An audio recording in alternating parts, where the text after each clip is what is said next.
Për 105 vjetorin e Kongresit të parë Bektashian në Teqen e Prishtës Skrapar, në mjediset e Odeonit të selisë së shenjtë të kryegjyshatës botërore Bektashiane, u zhvillua veprimtaria përkujtimore me temë Kongresi i parë Bektashian i Prishtës në vitin 1921, vlerë e madhe kombëtare. Fillimisht pjesëmarrësit shoqëruan himnin kombëtar dhe himnin Bektashian. Ai afirmoi pavarësinë organizative dhe shpirtërore të bektashizmit në trojën shqiptare, duke konsoliduar si një komitet fetar me identitet të qartë, strukturë të mirë përcaktuar dhe mision të gjerë shpirt shoqëror.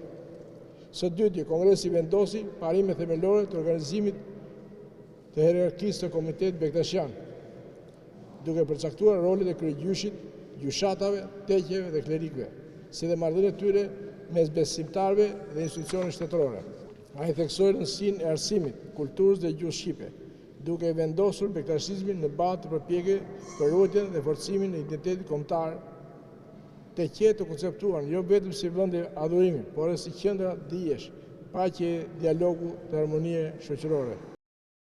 Të pranishmit të përshëndetën nga kryegjyshi botëror Bektashian, Haxhi Dede Baba Edmond Brahimaj.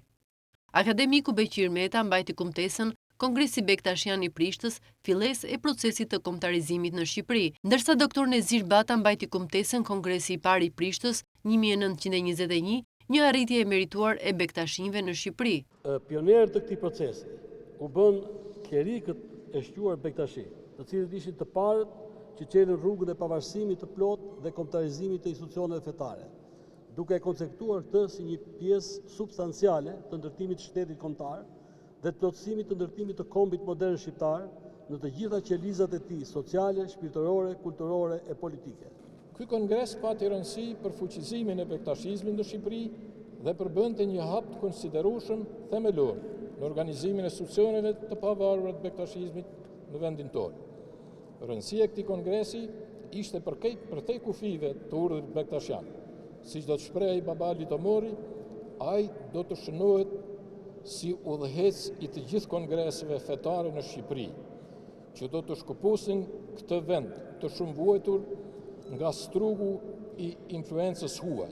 Në këtë aktivitet merrnin pjesë klerik bektashian e krerë të besimeve të tjera fetare, nga Shqipëria, Maqedonia e Veriut, Kosova, teolog, studiues të fushave të ndryshme, besimtar e dashamirës të shumtë.